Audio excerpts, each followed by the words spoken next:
Gotta kick off the show here. We're agreeing.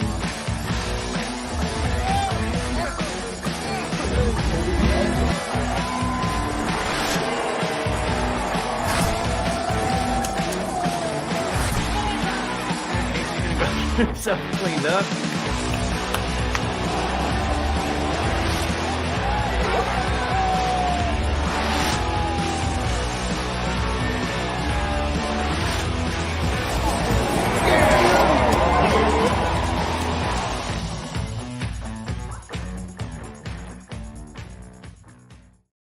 What is up, Bills Mafia? Welcome to another episode of the Mafia Cast.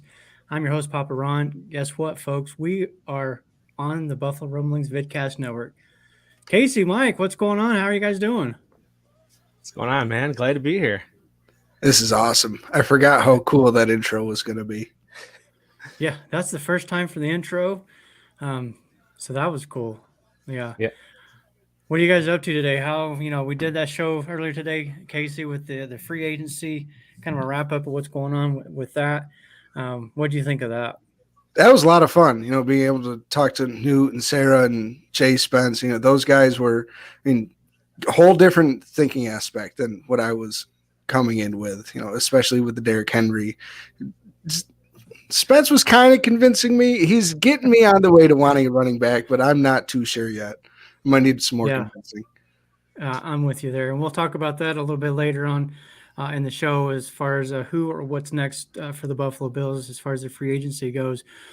But with the free agency, we got to say goodbye to one of our own, one of the quarterback of the defense. It breaks my heart. I was one of the ones that said he's not going anywhere. He was the one that no matter what, they were going to re-sign him due to potential and age. I've been in love with Tremaine Edmonds since the day we drafted him. He was just so young and so raw, but I could just see how good he was going to be.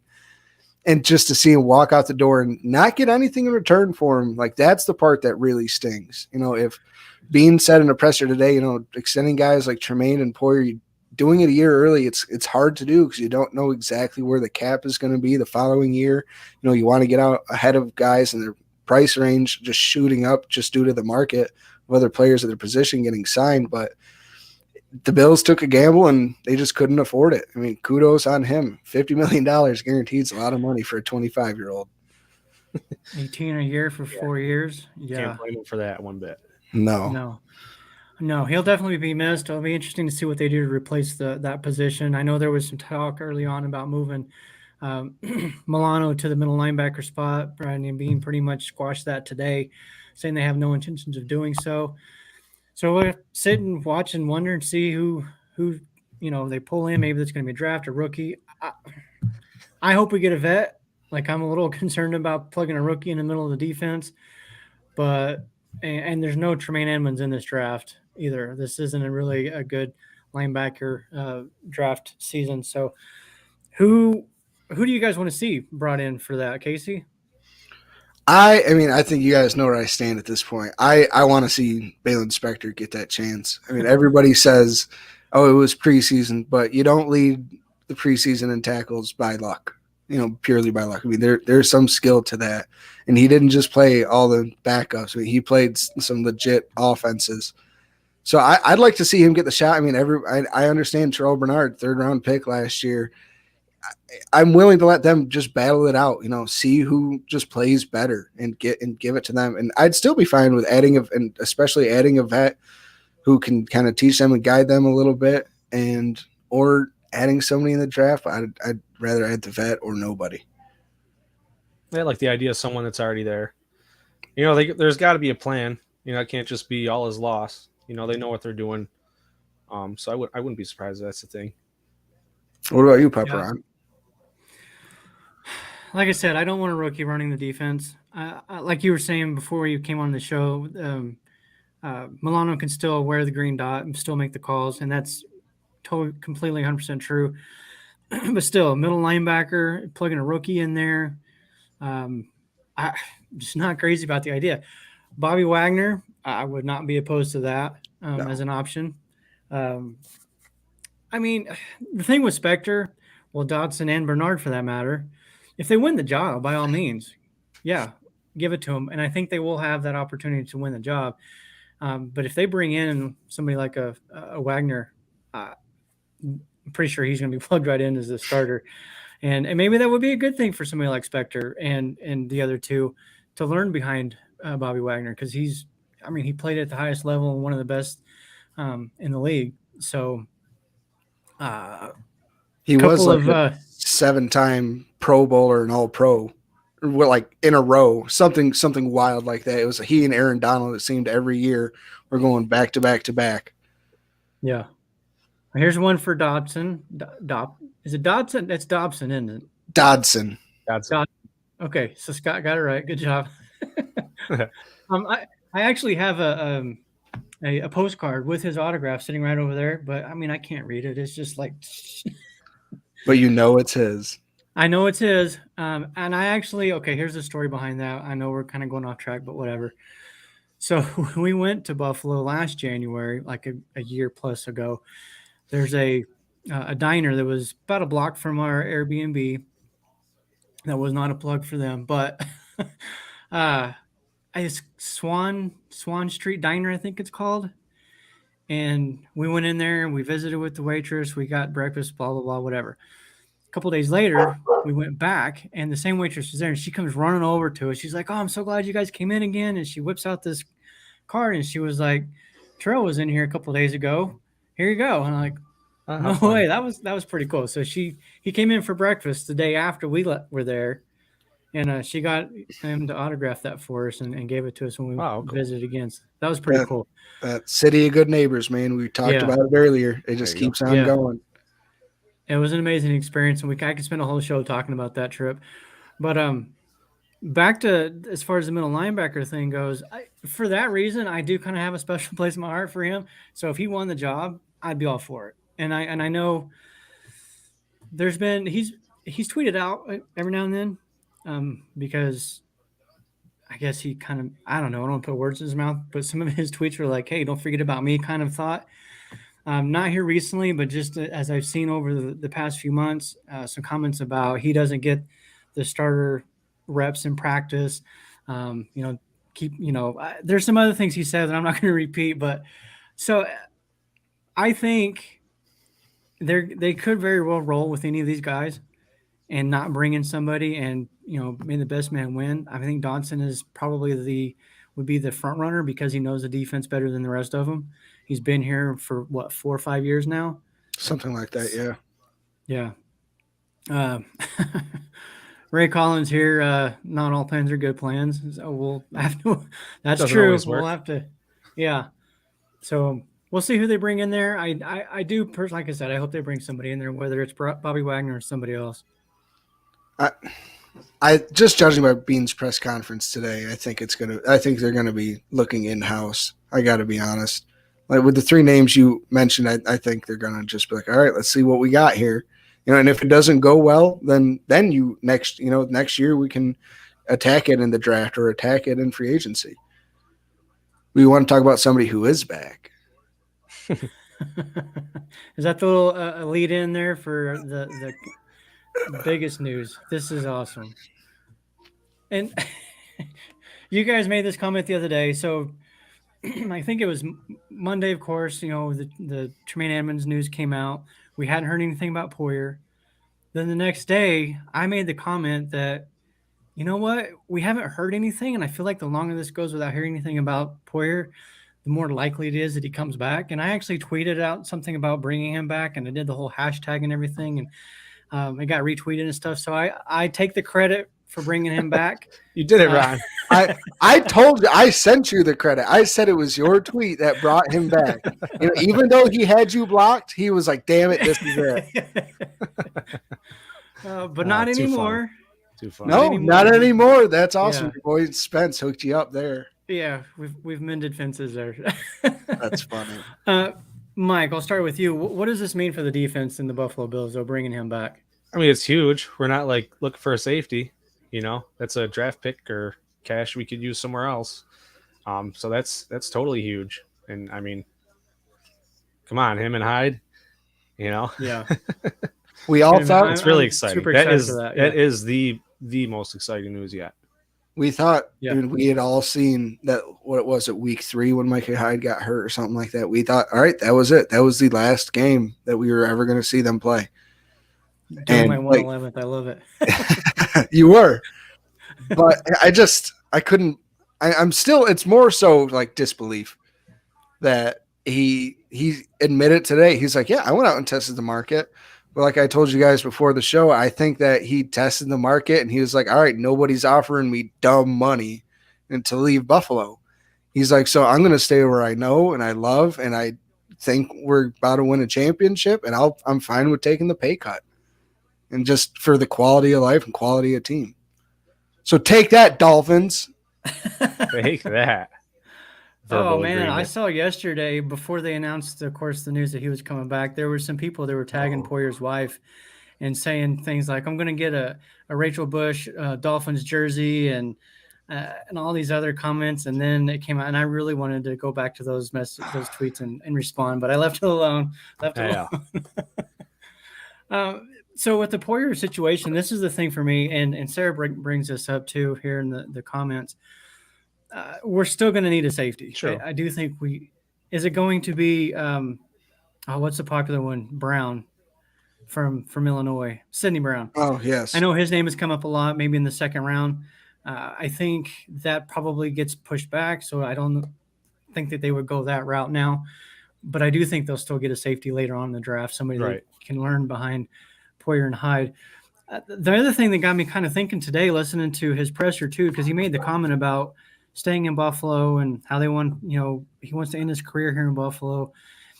Him and Hyde, a tandem. Hyde's contract is up next year. Poyer's got 2 years now.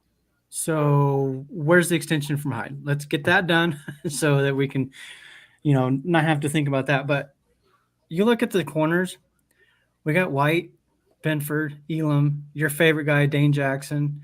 Then we got the safeties, Hyde, Poyer, maybe DeMar Hamlin. We don't know. The secondary is pretty solid now. Like all of a sudden, a huge concern that we had is no longer a concern. And I think that's going to really help kind of take away some of that initial pain of losing Edmonds in the middle of the defense too. Well, once Vaughn comes back, the only person we're going to be missing off this defense that started week 1 last year is Tremaine Edmonds. Now, yes, that's a big piece. I mean, that's not 111th. That's like 411th. But you can cover things up, with as good as these safeties are and as good as Milano is, and hopefully Vaughn comes back better than ever and Rousseau takes a step. We can cover up the blemishes of starting one of these quote unquote rookies that maybe they can just learn and work into the rotation and just build off of it and not be singled out and have all the pressure put on them because the rest of the defense is so good. Yeah, and you saying that kind of brought up something that I wanted to talk about for a second. Listening to his presser, there was a few things that he said that it had nothing really to do with, it did have to do with football, but it was kind of separate from like the whole X's and O's and the normal stuff that you hear. There was a couple of moments in there. Somebody asked him a question. I don't know what the question was. I don't recall it, but he started kind of rambling on in response to it. And then he stopped and he's like, I don't know what the question was. I forgot. Can you repeat the question? And I thought that was hilarious. Like he's just real. And because you don't see athletes do that, they'll just kind of ramble on and then like next question. So that's kind of cool. And then there was another moment where somebody asked him a question and he didn't know what they were asking. He just straight out said, I'm confused by the question. You just don't hear guys say that on pressers. So that was really cool that he kind of said those things. And like I said, just being real. I think it shows kind of how excited he was to get out and like be like, hey, like I'm back. Like I think that showed how genuinely it's like a little kid. Like they get so hyper and so excited and you can't understand what they're talking about. And it was kind of the same. That's kind of what I saw. He was just like, all right, man, like everything that was coming in his mind, he was just spitting out. Yeah. You could tell he was happy. Yeah. He was very happy. Yeah. The other thing I wanted to touch on that he said, and this kind of goes back to one of the things that we've been hearing about since the season ended, especially because the way it ended, was if the Bills ran out of gas, if emotionally they were just wiped out. with everything that was going on with the injuries, but more importantly, the things off the field, the things that really matter in life, as far as, with the community, with Hamlin, there was just so much going on. And he made the comment about how he was hearing people comment about the Bills are 2-0 when Poyer's in the game. They're 4-0, they're 6-0, they're 7-0. And that was putting pressure on him. And he admitted that. Like, I have to be on the field. We're undefeated when I'm out there. I've got to be out there. And I thought that was really genuine. I thought that was cool that he said that. And it kind of reminds all of us, these guys are human. They feel that pressure, even going into the season, knowing that you're the Super Bowl favorite. That's got to put pressure on them. Yeah, I mean, he's like we said earlier. I mean, Micah Hyde was the reason why Poyer stayed as cool, calm, and collected as he is. It shows how much they love and trust each other. Hyde never left the team. He was on the sideline at just about every game, I'd say, and just support and always being supportive. Poyer said he could have went and done his rehab anywhere else. Could have been on his own, just focusing on him, but instead he was there for the team. And if it wasn't for him, Poyer maybe it would have left a sour taste in his mouth, and Poyer leaves. He's just done. He's just done. Thanks. Thank you, Emily. Yeah, it was cool. I can't say enough how excited I am to have him back. Him and Hyde back there together it's going to be amazing. It's like peanut butter and jelly. Yep. So moving on from that, I mean, again, we could spend a whole show talking about Jordan Poyer and what this defense is going to look like with him. But there's a lot of other things going on with free agency, and we've got some new guys on the roster. What do you guys think?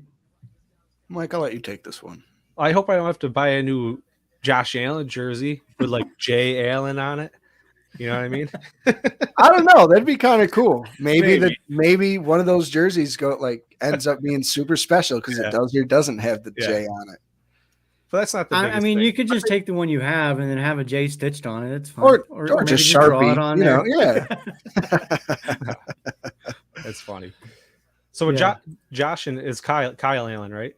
Yes. Yeah. They have some sort of connection, or I heard they're somewhat friends or something like that. BFS for life. Yeah. So where does that stem from? I'm just curious. The name. Yeah. I honestly don't know. The name. No. That's funny. Yeah, but, no clue. But I mean, they've been buds for as long as I know. Right. But anyways, bigger than that, a receiver. Filling some spots. That's funny you said bigger because he's not bigger. I was going to say the same thing. Mr. 5'6".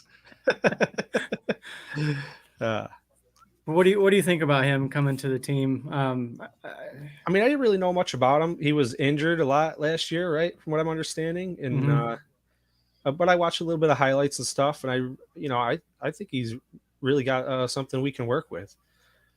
Could be an upgrade from the lower end of the wide receiver room, but you can just say it, upgrade from McKenzie. It's fine. Oh, yeah, I mean, I don't want to go there, but we all know what's coming.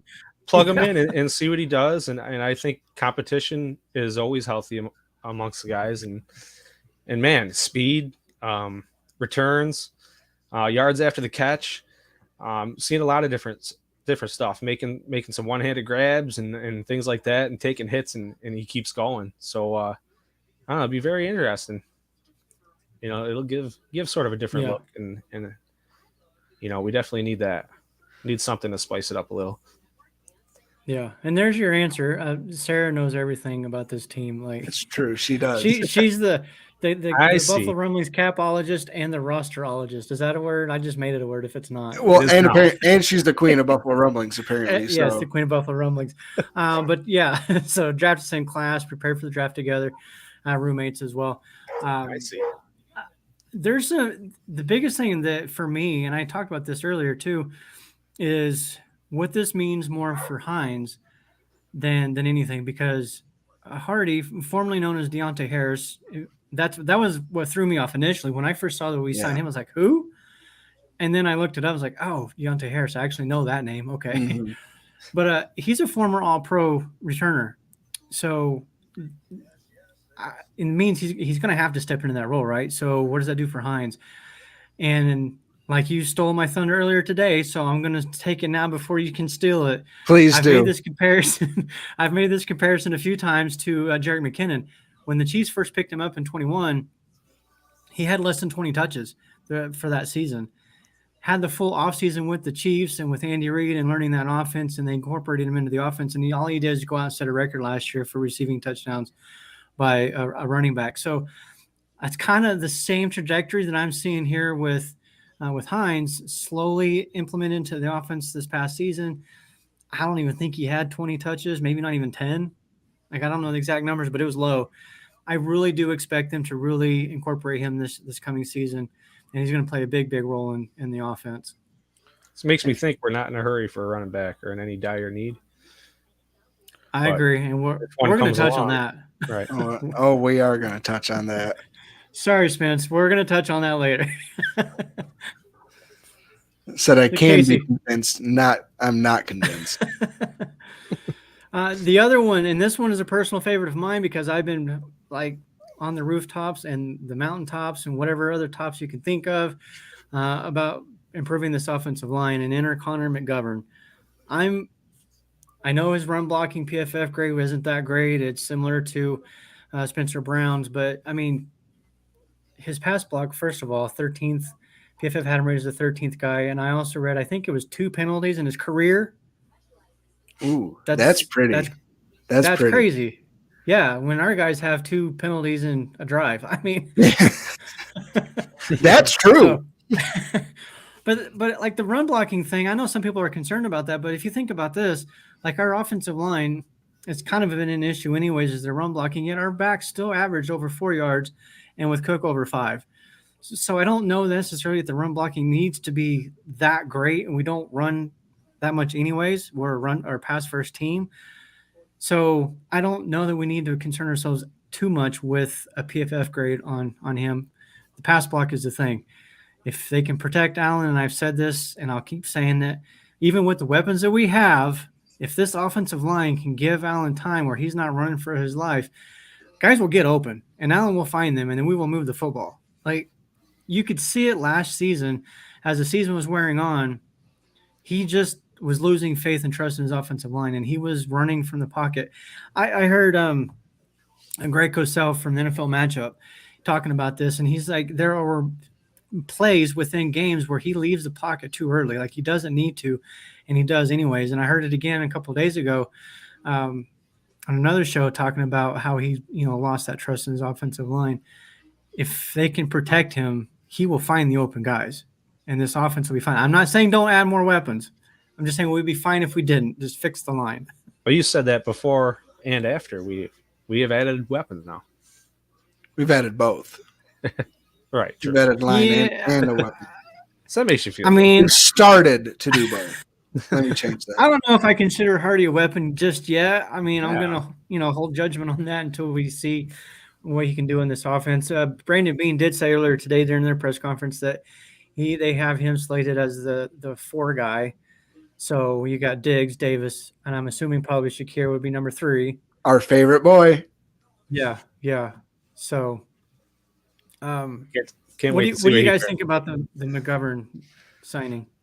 I love it. I mean, like we're a pass first team. Give me all the guys that can hunker down and create a wall in front of Josh Allen. Let him sit there, pick people apart. They say he struggles against zone. Well, that's because you got to find the open zones. And if Josh only has 1.5 seconds to get rid of the ball, guys can't get open that quick against the zone. They can flood zones and kind of judge where they think the play is going to go.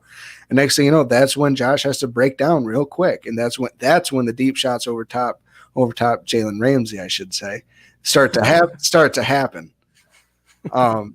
But McGovern, he's going to be an upgrade over Saffold. I mean, I loved the signing of Roger Saffold. I thought he was going to be much better than he was. Too.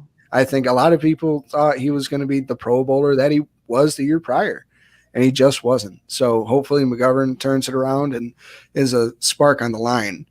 What I'm not thrilled about is the fact that everybody that I've seen from like that Cowboys fans that cover the Cowboys, is that they thought he played better at right guard. But the Bills see him more playing left guard and Bates playing right guard when from what I've seen from Bates and what I've heard from McGovern, should be switched. So maybe it's going to be like a trial and error thing. You know, they're going to run the preseason, see who plays better where, and go from there. But I think they have who they want to be their starting five right now going into the season. I think they already have it. We'll save that. I want to come back to that, but we'll save that for a little bit later when we're talking about the what's next for the Bills. I wanted to. So first of all, I did read this earlier when I was actually looking up about Deontay, but yeah, he took his stepdad's last name, which is cool. I think that's super cool that he did that. There was something else here. Oh, so Ray Collins here. This is the thing. Dorsey needs to learn how to use the weapons that he has. Dorsey was a rookie last year. We know that. So like any rookie, in theory, he should get better, right? Yes, you need to give him time. Yeah, I'm willing to give him another season and see what happens. Hold on, I need to throw this one up real quick because I agree with it wholeheartedly. Jay Spence, we can go to war, buddy. I will throw hands. I'll fly to Arizona. No, you ain't.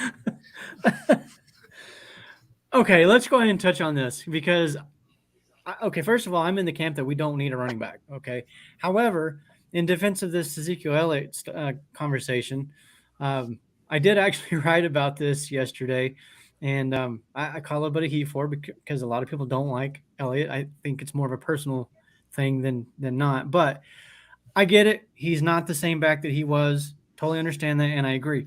But that same back still scored 10 touchdowns last season. He's got 40 touchdowns in the last 4 years, over 200 receptions in the last 4 years. And this is all with him in the decline, right? I understand that his yards per carry was 3.8 for the season. And those touchdowns that he scored were inside the 5-yard line. So there's not a lot of yards, but that's what we need. I don't want to have to depend on Josh Allen to be our power back because Singletary is not a power back, Casey. And he was for us. He's also a question mark right now. But if you think about it, that's true too. But if you think about it, if we're inside the 5-yard line, you line up Zeke, maybe we give it to him. Maybe he runs out and we throw it to him. Maybe we do a power sweep left or right with Allen. Maybe he sneaks it. That gives us so many more options we just don't have right now. Again, I'm not on the camp of bring him in, sign a running back. I would rather get one in the draft.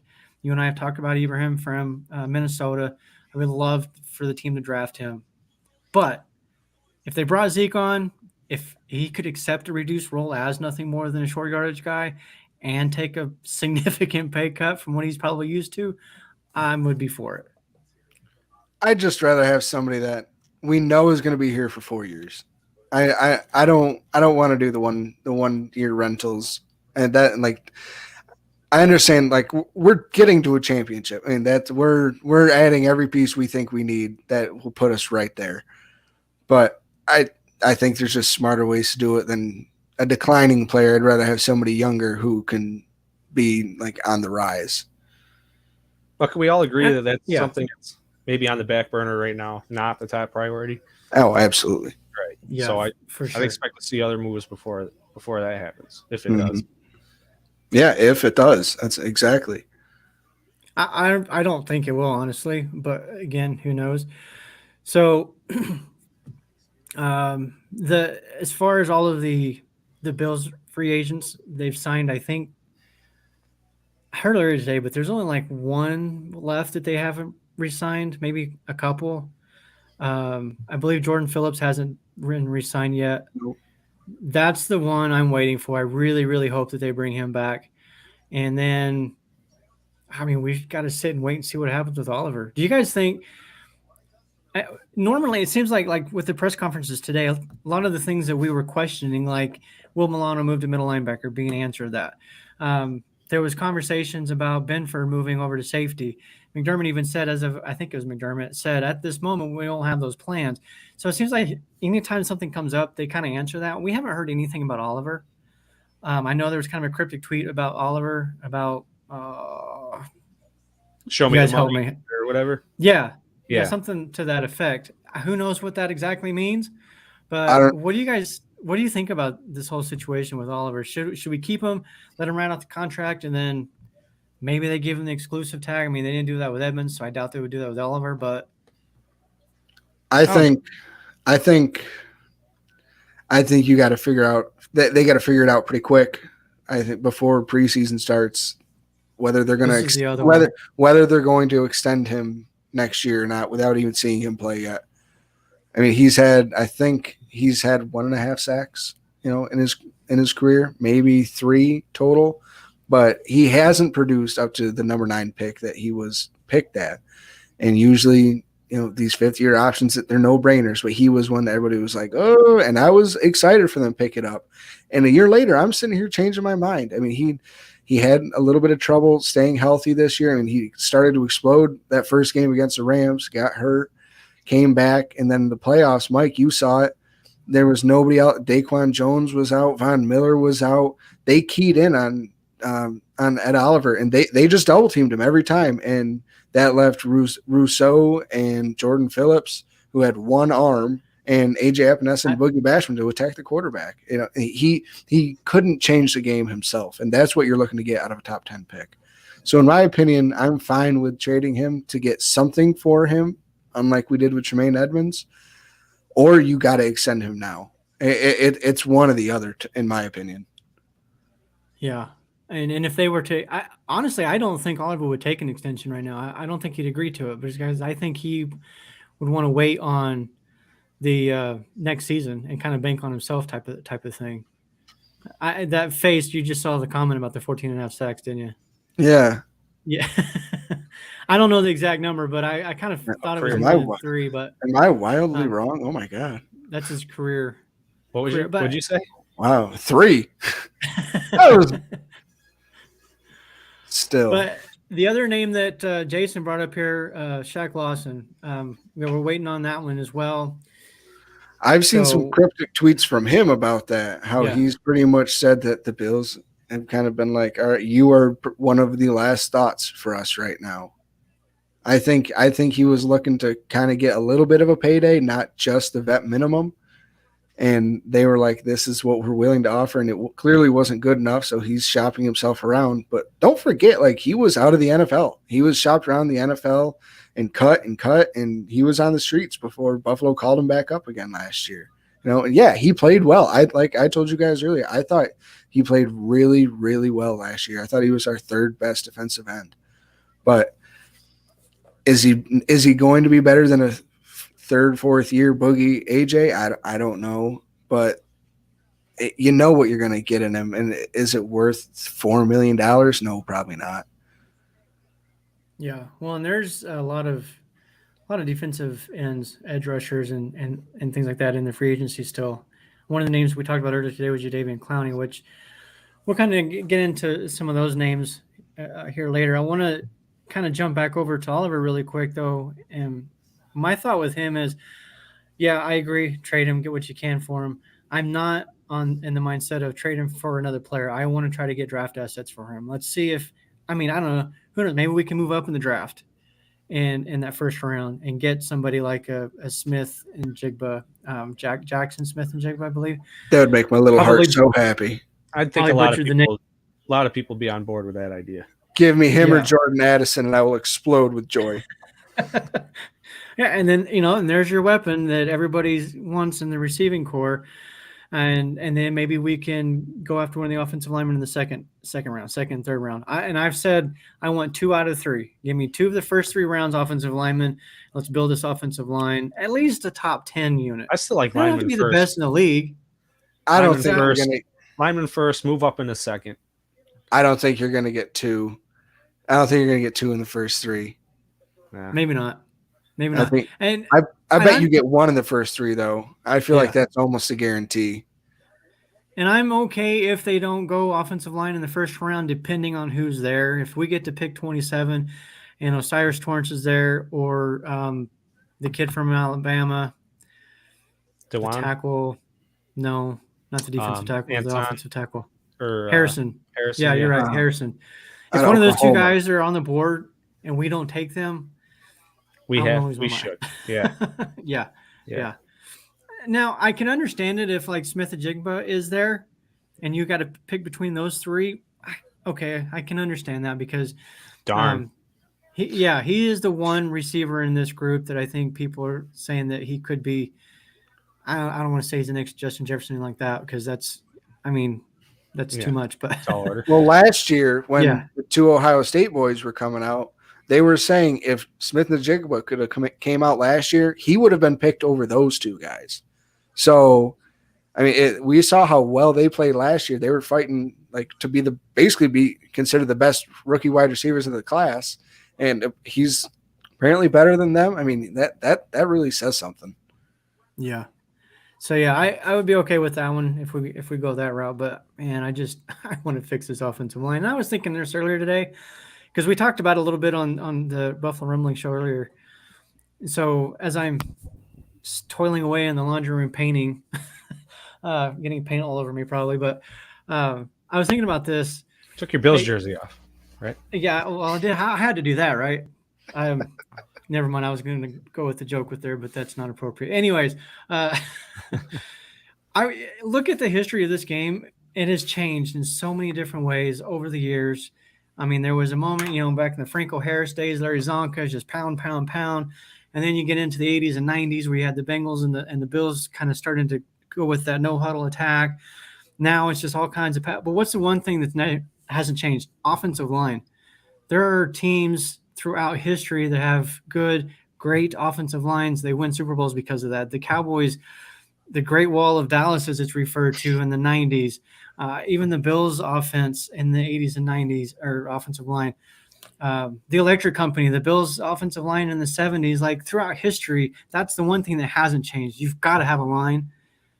Fix this offensive line, make it one of the top 10, and I guarantee you Josh Allen's going to cook. He's going to feed. He's going to eat. Whatever you want to call it, he's going to go nuts. That's for sure. It's going to make the Rams game last year look like an everyday thing. Yeah. You can have stars on your line sorry for the and rant. players can get it done. Yeah, that's a hill I'm going to stay on forever until it becomes, fact. Let that Midwestern accent come out, Paparan, with a heel. All right, moving on. What about the rest of the division? What do you guys think? Casey's Mike, nervous. okay, let me I know he is. Mike, I'll throw the question to you first. We'll let you start with this one. Have the Dolphins and Jets closed the gap? Or is it 1, A, B, and C now? Or is Buffalo still the clear favorite and the Dolphins and Jets aren't quite there yet? Sorry, Patriots fans, you're not in this discussion yet. Oh, if anyone closed the gap, I think it might be the Dolphins. But how close is it? I mean, come on, we're the Bills. So, but if anyone has closed the gap, I'd say I'd be worried about the Dolphins more than the Jets. I mean, but then again, the Jets, they both beat us last year. So yeah, true. I mean, the Aaron Rodgers thing ain't final yet. I mean, pretty much is. I was getting really worried too with the Poyer talk, so that could have been. They kind of missed out there. That might have really done it. But as far as closing the gap, Jets getting a real quarterback, Rodgers, what's he gonna do there? It's new scenery. I don't know. Is he just step in and fire away? I have my thoughts on that and the Dolphins, but Casey, go ahead. I mean, the Dolphins, we all know what Josh Allen is to Jalen Ramsey, and that's Big Daddy. I mean, the Dolphins have had two. I mean, they've always, since Josh Allen's been in the league, considered one of the best cornerback tandems in the NFL with Byron Jones and Xavier Howard. They just let go of Byron Jones, and here they are getting Jalen Ramsey, and again being regarded as one of the top corner duos. Yeah, I mean they are. I mean Jalen Ramsey's hands down one of the best corners in the league. So is Xavier Howard. They both made Pro Bowls, all Pro caliber players. They got Vic Fangio in there now, and I think if they added Jordan Poyer, I would be deathly concerned. But the fact that we kept him, I think that keeps us ahead of the Dolphins, and that's because of Tua. Personally, I just don't think he's the quarterback that can push this team over push it over the hump to make them completely unstoppable. Because as you and I were talking earlier, if they couldn't blow you out, they lost. They lost those football games. If they couldn't put up 40 on you, they weren't going to win. And that was kind of the way Buffalo was last year. We won a lot of the one possession games, but we struggled mightily on offense in those. So those one possession games were 23-21, 17-24. Since like week 5, we weren't blowing people out of the water.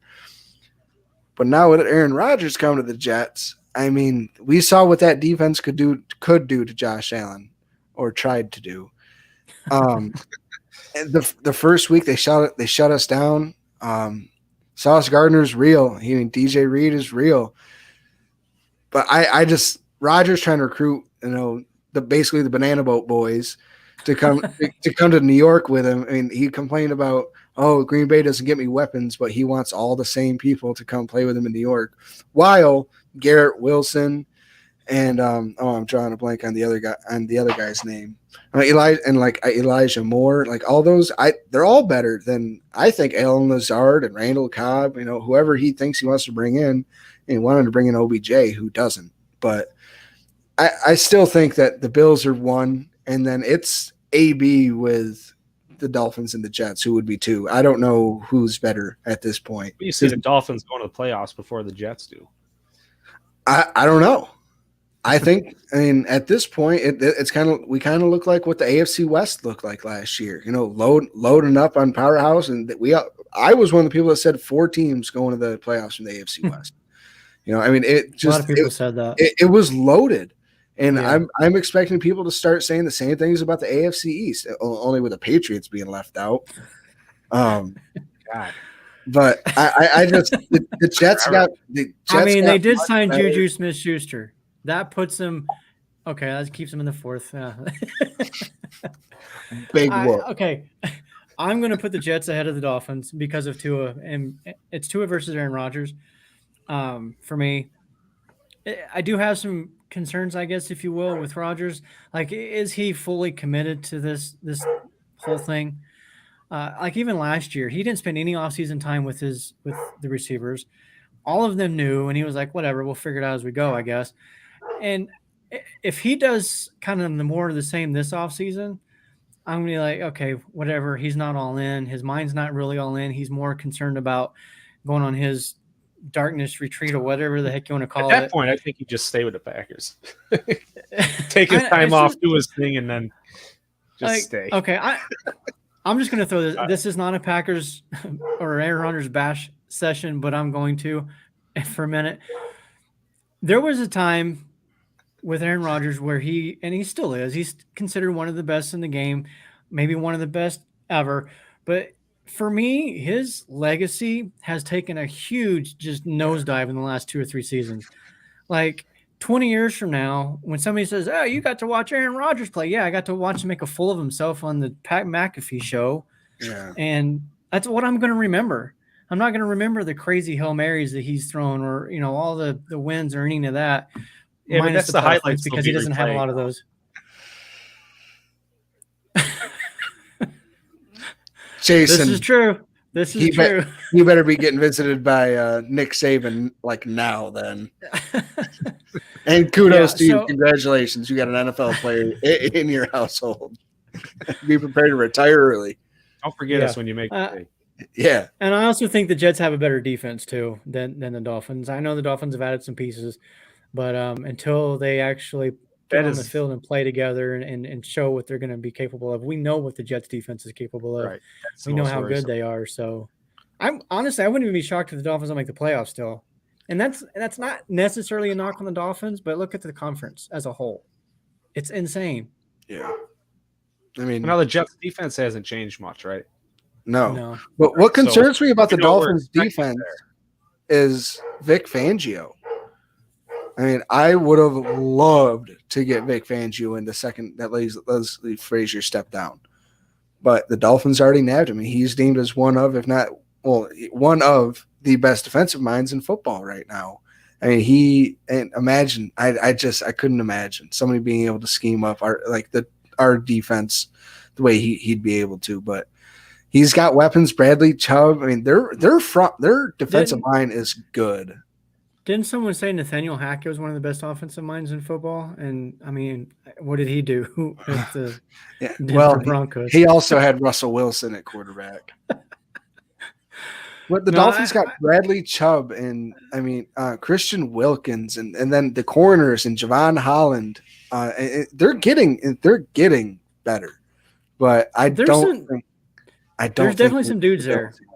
Oh yeah, but until we see him on the field, I'm still going to put the Jets defense ahead of them, and so I still think it's going to be Bills, Jets, Dolphins, and then that other team up there in Bills, New Dolphins, England. Jets. Is that what you said? the team to the east. Bills, Jets, Dolphins. All right. Team to the east. The team to the easterness of Buffalo. Yeah. Yeah. So this is what, day 2 officially of free agency. We went through the legal tampering. Your favorite phrase there. The name just needs to change or move the deadline up. I don't get it. So all right. So going forward for the Bills, just go. Is it really that necessary? They have a buffer. Exactly. I don't. Yeah, I don't know. I have if no player idea. wants to wait on offers, he's going to wait and see anyway. Yeah. I don't know. Yeah. Well, and there's still a number of guys that we're kind of waiting to see on too. Let's touch on we kind of already touched a little bit on the running back thing, but I'm going to add to that. So I put up a Twitter poll yesterday about the Bills run game. The 4 options were basically, the question was, what do you think of our run game? Option 1 was fine or pass first team.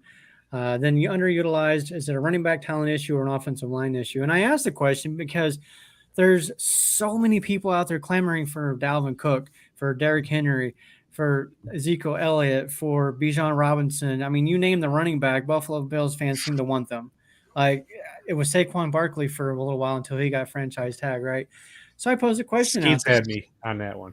Oh yeah. That was it. 9% of the people voted said that the issue was a running back talent. 9%, 51% said offensive line. So why do we want a running back? Like, why does everybody want a running back when they clearly don't believe that that's really an issue? People are greedy. The same people voting in the poll are not the same people stating their opinion. Maybe. No, I don't know. I mean, but really, like I told you, my first initial reaction was to say that it's fine. We're a running team. I mean, we're a passing team. Al Bundy, yes, all-time great right there.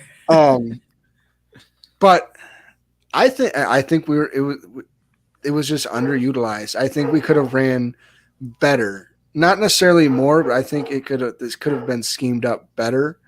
And it would have made it more effective. I mean, James Cook almost led the league in yards per carry last year, even after fumbling his very first carry and like his first catch ever, But he and Singletary had almost the same amount of rushing yards as Ezekiel Elliott. I mean, he played really well at over 800 yards. I think 4 or 5 touchdowns, something like that.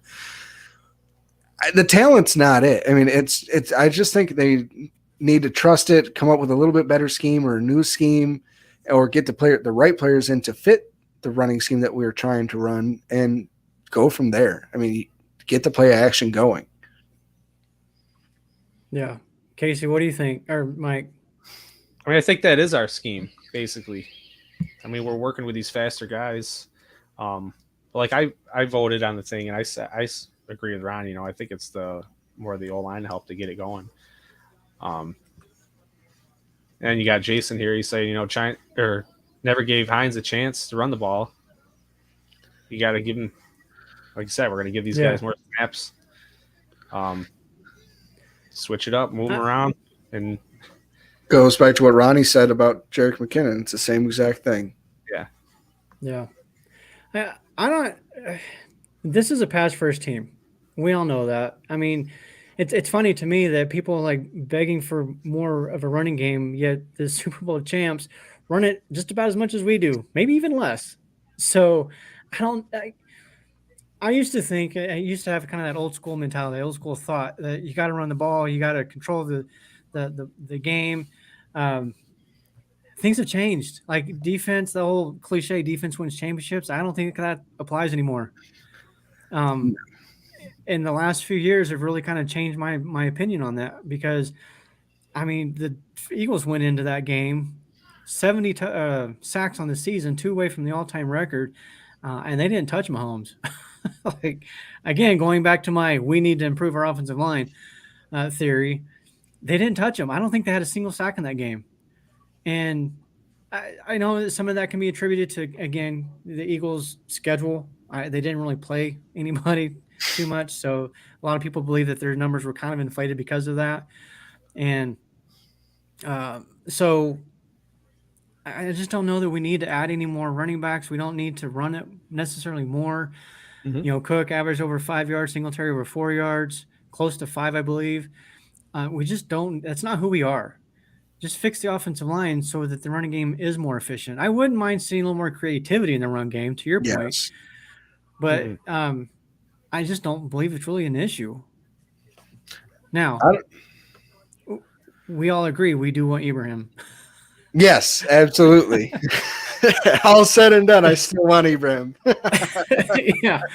I do want that power guy, though, just for, like I was saying earlier, I don't want Allen to be the only inside the 5-yard line option.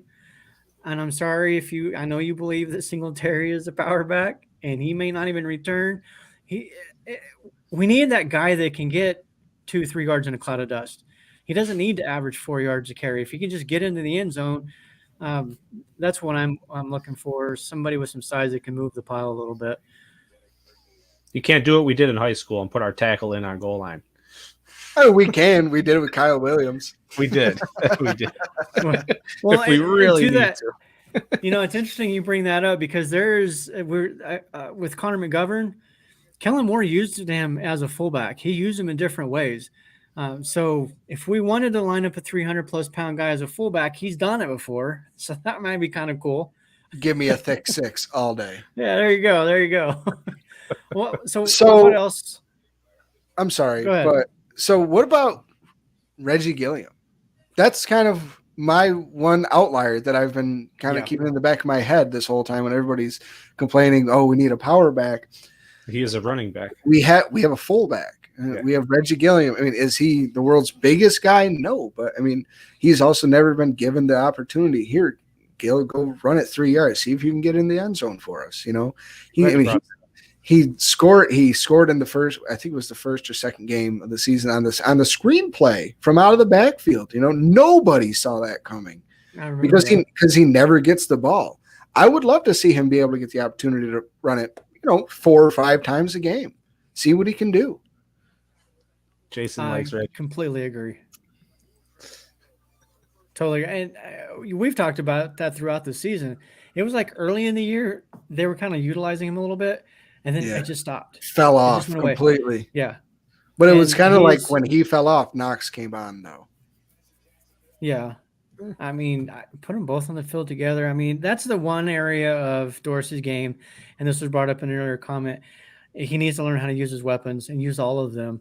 And I think if he can do that and fix the offensive line, I'm going to say that until I'm blue in the face, this offense will be fine. They were number 2 last year with all of these issues. Fix the offensive line, then they can be by far and away the number 1. The thing with Gilliam really quick, he's 6 foot, 244 pounds. That's not a small guy. I mean, at all. That's bigger than Zeke. Zeke was, I believe, 6 foot and 226. I think I saw. And 244 is Josh. So yeah. And Gilliam is so in faster. So give the guy the freaking ball. Yeah, I would like to see that. I mean, hey, let's line up McGovern in the fullback, hand the ball off to Gilliam. There we go. We are playing high school football. Now you're making me want a tight end though when you start talking like that. All right, I'm going to get on the phone with Dorsey here in a little bit and pitch that to him. Would you do that? I mean, you've already brought Poyer back. Just please keep feeding ideas for us. Well, okay. If we're talking about ideas, also I want to see Diggs in the slot more. Can we get that? Talked about that. It depends. It depends on who's brought in. It depends on who's on the outside. Well, I think Davis and Shakir can play the outside. You move Diggs to the slot. Like, is there a nickel corner for a special linebacker, play. anybody that can cover Diggs? Like, there's Okay, only one Taron Johnson, and he's on well, our team. So. is there any corner that can cover Stephon Diggs? It doesn't have to be a nickel. Well, but that's the thing. If he's in the slot, it's going to be a lot harder to bracket him. Like, that's Yeah. what they were doing last year, is bracketing him and then putting their number one corner on Davis. And as good as Davis is, That's what he's the not going to Jets beat the number did. one. A lot of people are doing that. They're trying. I mean, the Jets tried to in the first. I mean, that first game they did well, but in the beginning, I mean, we saw what Diggs did. He broke Sauce Gardner, and we were like, "Oh, here it comes!" Like we were all ready for it. We were ready for a 45-point blowout and watch Diggs get 4 tutties on him. The Sauce stayed true. I still think unless you get in another legitimate outside receiver, like. I would rather keep Diggs on the outside and keep Shakir in the slot.